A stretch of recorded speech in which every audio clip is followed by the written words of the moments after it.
This island means everything to me. If you speak about my identity, who I am, it points to the island. It was on Providence Island that the settlers arrived, and according to the traditional people, that it was under a cotton tree that they made acquaintance. It was here also some of the tension between both groups began to emerge. There's a history of conflict, but there is even more so a history of resolution. And you see that through the history of Liberia. A lot of those critical moments happen on Providence Island.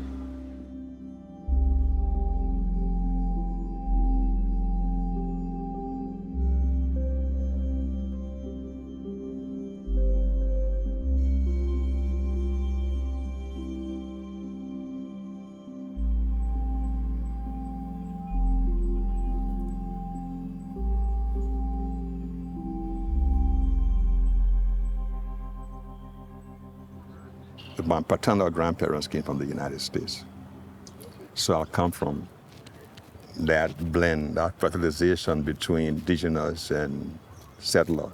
And it's not unique. There are many Liberians who are also from that because of intermarriage and liaison between the two groups. That liaison is important because contrary to what some tend to suggest, that there was this gulf between both groups. Even though politically and socially, the descendants of the settlers dominated until 1980. When a coup occurred, there was always interrelationships between both groups. I'm the design principal for the landscape architectural design for Providence Island. When I think about our role starting on this project, one of the first things that stood out to me was the way in which you can visualize many of these historical moments. You can visualize the conversations and the tension, and many of the artifacts that are implicated in these histories are still present. For instance, a couple of fallen cotton trees, one in particular that's strongly associated with the key moments of conflict resolution between indigenous and settler peoples. This is where they sat down and they had the agreement. The formerly enslaved African American, when they came to meet the indigenous people, they had tension. But what happened? They came together. They sat down, they agreed. And today we have Liberia. This area is our identity. This area tells us who we are. There are 17 ethno-linguistic groups in Liberia. The cotton tree holds a special place. According to the traditional chiefs, that was where the history of the ethnic group was taught to the younger ones who were being initiated.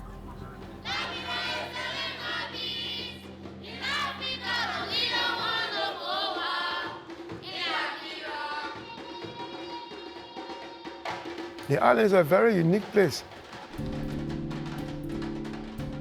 Before the war, the island was a place of the cultural groups.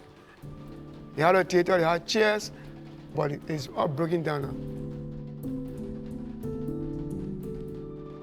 We need to do more to try to create this young generation to keep up the culture, to keep up the art.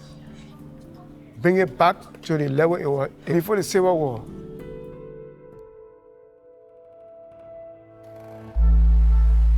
The war affected every part of our society, every part of our life. I would just point to the wasting plastic all around. People don't get time about what the place is. All because of this bloody war that we had. I came here during the 80s. I work maintenance cleaner, we clean up, we cut the grass. The water was better than what it is now. After the war, that's a downside. Because I was a caretaker, I see the gate every time I was lucky.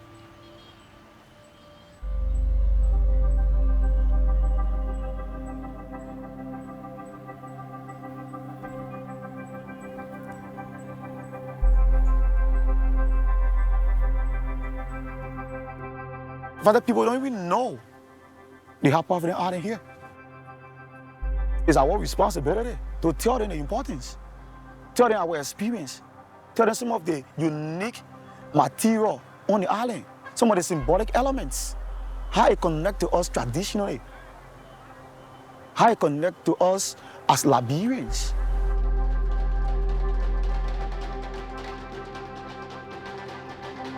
We need us Liberians to be able to explain our culture, to tell people our story. We can be better by forgetting about the past. We can be better by forgetting about who we are.